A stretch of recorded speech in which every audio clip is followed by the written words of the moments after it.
Hi hello friends, welcome back to my channel. ನಿನ್ನೆ ಬುಧವಾರ cleaning blog ಆಗಿದ್ದಾದಮೇಲೆ next ಗುರುವಾರ ಮಾರ್ನಿಂಗ್ ಅರೌಂಡ್ 3 o'clock 3:30 ಹಾಗೆ ಎದ್ದು ಹೊರಟುಬಿಟ್ಟು ನಾವು ಶ್ರೀ ಕ್ಷೇತ್ರ ಹೊನ್ನವ್ವ ಮಂತ್ರಾಲಯ ಮಂದಿರ ವನಗನಹಟ್ಟಿಗೆ ಭೇಟಿ ಕೊಟ್ಟಿದ್ದೀವಿ. ರಾಘವೇಂದ್ರ ಸ್ವಾಮಿಗಳ ಮಠ ಇದಿರೋದು ಮಂತ್ರಾಲಯ ನಗರ, ವನಗನಹಟ್ಟಿ, ಮಾಗಡಿ ಮುಖ್ಯ ರಸ್ತೆ, ತಾವರೆಕೆರೆ ಹತ್ರ, ಗಿಡ್ಡೇನಹಳ್ಳಿಗೆ ಹೋಗೋ ದಾರಿ, ಬೆಂಗಳೂರು 56-213. ಇದು ಅದರ ಅಡ್ರೆಸ್ಸು. ನಾವು ಹೋಗಿದಾಗ ಒಂದು 4:45 ಆಗಿತ್ತು ನೋಡಿ. ಅಷ್ಟೊತ್ತಿಗೆ ಎಷ್ಟು ಜನ ಬಂದಿದ್ದಾರೆ. ಫುಲ್ಲು ಫೇಮಸ್ ಟೆಂಪಲ್ಲು, ರಾಯರ ಮಠ. ಅಪ್ಪಾಜಿ ಎಲ್ಲರೂ ಎಷ್ಟು ಚೆನ್ನಾಗಿ ಕರೆಸ್ಕೊತಾರೆ ಅಂತ. ಇಲ್ಲಿ ಸಾವಿರಾರು ಜನ, ಲಕ್ಷಾಂತರ ಜನ ಅಂತಲೇ ಹೇಳ್ಬೋದು ಫ್ರೆಂಡ್ಸ್. ಡೈಲಿ ಬರ್ತಾನೆ ಇರ್ತಾರೆ. ಇಲ್ಲಿ ಕಾಯಿ ಸಂಕಲ್ಪ ಮಾಡಿಸ್ತಾರೆ. ಹಾಗಾಗಿ ಪ್ರತಿಯೊಬ್ಬರು ಸಮಸ್ಯೆನೇ ಅಲ್ಲಿ ಹೋಗಿ ನಮಗೆ ಈ ಥರ ಸಮಸ್ಯೆ ಇದೆ ಅಂತಂದು ಹೇಳ್ಬಿಟ್ಟು ಅವರು, ನೀವು ಏನು ಮಾಡಬೇಕು, ತುಪ್ಪದ ದೀಪ ಹಚ್ಬೇಕಾ, ಕಾಯಿ ಸಂಕಲ್ಪ ಮಾಡಬೇಕಾ ಅಂತಂದೇಳಿ ನಮ್ಮ ಒಂದು ಸಮಸ್ಯೆಗೆ ತಕ್ಕಂತೆ ಪರಿಹಾರ ಅವರು ಕೊಡ್ತಾರೆ. ಆಚಾರ್ಯ ಸ್ವಾಮಿಗಳು, ಅವರ ಹೆಸರು ಬಂದುಬಿಟ್ಟು ಶ್ರೀಯುತ ನರಸಿಂಹ ಆಚಾರ್ಯ ಜ್ಯೋತಿಷ್ಯರು. ಅವರು ತುಂಬ ಚೆನ್ನಾಗಿ ಪೂಜೆ ಕೂಡ ಮಾಡಿಸಿದ್ರು. ನಾವು ಕೂಡ ಇಲ್ಲಿ ಕಾಯಿ ಸಂಕಲ್ಪ ಕೂಡ ಮಾಡಿದ್ದೀವಿ. ಆಲ್ಮೋಸ್ಟ್ ಇಲ್ಲಿ 4 ಗಂಟೆ 4:15 ಅಷ್ಟೊತ್ತಿಗೆಲ್ಲ ಇಲ್ಲಿ ಅನ್ನಪ್ರಸಾದ ಕೂಡ ಸಿಗುತ್ತೆ ಫ್ರೆಂಡ್ಸ್. ಇಲ್ಲಿ ಇನ್ನೊಂದು ಅನ್ನಪ್ರಸಾದ ಕೊಡಬೇಕು ಅಂತಂದು ಕೂಡ ಇಲ್ಲಿ ಯಾರೂ ಹಾಕೋರಿಲ್ಲ. ಅವರೇ ಭಕ್ತಾದಿಗಳೇ ಹೋಗಿ ಎಷ್ಟು ಬೇಕೋ ಅಷ್ಟು ಹಾಕ್ಕೊತಾರೆ.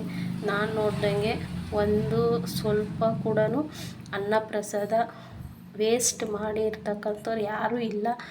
ಹಾಗೆ ಅಲ್ಲಿರೋ ಒಂದು ಅನ್ನಪ್ರಸಾದ ತಿಂತಕ್ಕಂಥ ಸ್ಥಳ ಏನಿದೆಯಲ್ವ, ಆ ಜಾಗ ಚಿಕ್ಕದಾಗೆ ಇದ್ರೂ ತುಂಬ ಚೊಕ್ಕವಾಗಿದೆ. ಅಷ್ಟು ಜನ ಅನ್ನಪ್ರಸಾದ ತಿಂತಾಯಿದ್ರು ಕೂಡ ಒಂದು ಚೂರು ಗಲಾಟೆ ಇಲ್ಲ. ನಿಶ್ಶಬ್ದವಾಗಿ ಶಾಂತವಾಗಿ ಇರುತ್ತೆ ಆ ಅನ್ನಪ್ರಸಾದ ಸ್ಥಳದಲ್ಲಿ. ನನಗೆ ಅದೊಂದು ತುಂಬ ಇಷ್ಟ ಆಯಿತು. ಬೇರೆ ಕಡೆ ಗದ್ದಲ ಅದು ಇದು ಅಂತ ತುಂಬ ಇರುತ್ತೆ, ಆದರೆ ಇಲ್ಲಿ ಆ ಥರದ್ದು ನಾನು ಯಾವುದೂ ನೋಡಲಿಲ್ಲ. ನನಗೆ ಅದು ತುಂಬ ಇಷ್ಟ ಆಯಿತು. ನಾವು ವಿಸಿಟ್ ಮಾಡಿದ ಪ್ಲೇಸ್ ಇದು ಫ್ರೆಂಡ್ಸ್. ಇಷ್ಟ ಆದರೆ ಲೈಕ್ ಮಾಡಿ, ಶೇರ್ ಮಾಡಿ. ತುಂಬ ಜನ ನೋಡ್ತಾ ಇದ್ದೀರಾ, ವ್ಯೂಸ್ ಬರ್ತಾಯಿದೆ, ಬಟ್ ಲೈಕ್ ಯಾರು ಮಾಡ್ತಾಯಿಲ್ಲ. ದಯವಿಟ್ಟು ಪ್ಲೀಸ್ ಲೈಕ್ ಮಾಡಿ.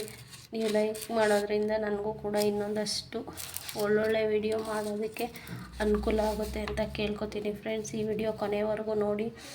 ಹಾಗೆ ಈ ವಿಡಿಯೋ ಮಾಡಿದ್ದು ನಾನಲ್ಲ, ನನ್ನ ಮಗ ಮಾಡಿದ್ದಾನೆ. ನಮ್ಮ ದೊಡ್ಡವನು, ಮಕ್ಕಳನ್ನು ಕೂಡ ಕರ್ಕೊಂಡು ಹೋಗ್ತೀವಿ. ಒಂದೊಂದು ವಾರ ಕರ್ಕೊಂಡು ಹೋಗ್ತೀವಿ, ಒಂದೊಂದು ವಾರ ಕರ್ಕೊಂಡು ಹೋಗಲ್ಲ. ಯಾಕಂತಂದರೆ ಡಿಪೆಂಡ್ ಆನ್ ಅವರು ಸ್ಕೂಲ್ಗೆ ಹೋಗ್ಬೇಕಾಗಿರೋದ್ರಿಂದ ಕರ್ಕೊಂಡು ಹೋಗೋ ಒಂದು ಚಾನ್ಸ್ ಇದ್ದರೆ ಕರ್ಕೊಂಡು ಹೋಗ್ತೀವಿ, ಇಲ್ಲ ಅಂತಂದರೆ ಇಲ್ಲ ಫ್ರೆಂಡ್ಸ್. ತುಂಬ ಫೇಮಸ್ ದೇವಸ್ಥಾನ. ಯಾರಿಗಾದರೂ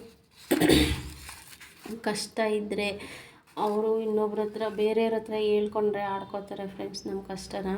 ಇದು ಮಾತ್ರ ಚೆನ್ನಾಗಿ ನೆನಪಲ್ಲಿ ಇಟ್ಕೊಳ್ಳಿ. ಯಾರಾದರೂ ಅವ್ರಿ ನೋಡಿ, ಎಷ್ಟು ಕಾಯಿ ಸಂಕಲ್ಪ ಮಾಡಿ ನಮ್ಮ ರಾಯರು ಎಲ್ಲರೂ ಎಷ್ಟು ಭಕ್ತಿಯಿಂದ ಎಲ್ಲರೂ ಪ್ರತಿಯೊಬ್ಬರೂ ಮಾಡ್ಕೊತಾರೆ. ನಾವಂತೂ ಇಲ್ಲಿಗೆ ಹೋಗ್ಬೇಕು ಅಂತ ಅಂದ್ಕೊಂಡು ಎಷ್ಟು ಸಾಧನೆ ಪಟ್ಟು ಅವ್ರು ಕರೆಸ್ಕೊಡ್ಲಿಲ್ಲ, ನಾವು ಹೋಗಲಿಲ್ಲ ಅಂತಂದೇಳಿ. ಅದೇ ಹೇಳ್ತಾರಲ್ಲ, ನೀವು ಯಾರು ಗುಲಾಮನೂ, ಮನುಷ್ಯನ ಗುಲಾಮ ಆಗೋದು ಬೇಡ, ಯಾರು ಗುಲಾಮನೂ ಆಗೋದು ಬೇಡ, ರಾಯರ ಗುಲಾಮಗಳಾಗಬೇಕು, ಗುರುವಿನ ಗುಲಾಮನಾಗಬೇಕು ಅಂತ ಹೇಳ್ತಾರಲ್ಲ, ಅದು ತುಂಬ ಸತ್ಯ ಅಂತ ಅನ್ನಿಸ್ಬಿಟ್ಟಿದೆ ನನಗಂತೂ. ಹೌದು, ಎಲ್ಲರೂ ಹೇಳ್ದಂಗೆ ಮನುಷ್ಯರು ಮಾತು ಕೇಳಿ ಅಕ್ಕಪಕ್ಕದವ್ರ ಹತ್ರ ನಮ್ಮ ಕಷ್ಟ ಸುಖ ಹೇಳ್ಕೊಳ್ಳೋದ್ರಿಂದ ಏನೂ ಪ್ರಯೋಜನ ಇಲ್ಲ. ದಯವಿಟ್ಟು ರಾಯರ ಹತ್ರ ನಿಮ್ಮ ಕಷ್ಟ ಇರಲಿ, ಸುಖ ಇರಲಿ, ರಾಯರ ಹತ್ರ ಹಂಚ್ಕೊಳ್ಳಿ. ರಾಯರು ಒಳ್ಳೇದು ಮಾಡ್ತಾರೆ.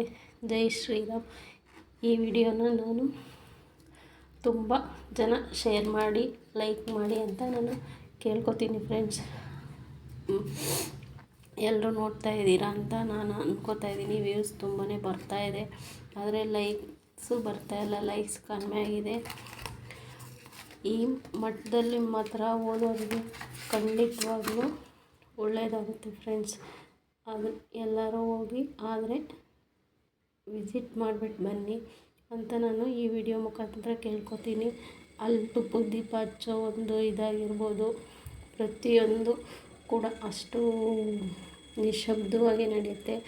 ಯಾರು ಇಲ್ಲ, ನೀವು ಹಿಂಗೆ ಹಂಗೆ ಅಂತ ಗಲಾಟೆ ಮಾಡೋರೇ ಇಲ್ಲ, ಮುಂದೆ ಹೋಗಿ ಆ ಥರ ಇಲ್ಲ. ಅವ್ರ ಪಾಡಿಗೆ ಅವರು ಒಂದು ತುಪ್ಪದ ದೀಪ ಅಂತಂದರೆ ಒಂದು ಕ್ಯೂ ಇರುತ್ತೆ. ಆ ಕ್ಯೂ ಸಿಸ್ಟಮಲ್ಲೂ ಹೋದಾಗ ಇಲ್ಲ ಇಷ್ಟೇ ಜನ ಅಲ್ಲೇ ಫಿಲ್ ಆಗಿದೆ, ಮತ್ತೊಬ್ಬರನ್ನ ಬಿಡಬೇಡ್ರಿ, ಇನ್ನೊಬ್ಬ ಭಕ್ತಾದಿಗಳಿಗೆ ಡಿಸ್ಟರ್ಬ್ ಆಗೋ ಥರ ಏನೂ ಇಲ್ಲ. ಕೆಲವೊಂದೊಂದು ಸರಿ ಜನ ಜಾಸ್ತಿ ಆದರೆ ಅವರೇ